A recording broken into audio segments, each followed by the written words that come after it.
Orang beli barang kemas sebab nak bergaya. Aku beli sebab nak gandakan harta. Nampak sama, tapi niat dia beza. Usahawan bijak tak simpan bawah bantal, sis. Dia simpan emas.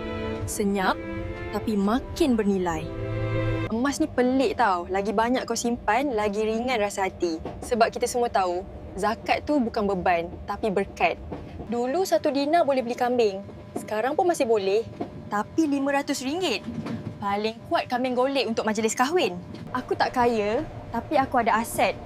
Bukan iPhone, bukan handbag, tapi emas, sis. Emas. Kalau tunang bagi aku emas, aku tahu dia faham.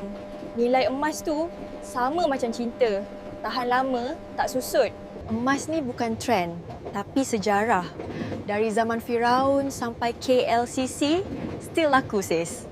Tak tahu nak mula simpan emas kat mana? Simple je. Join Public Gold. Aku boleh guide pelan-pelan sampai jadi.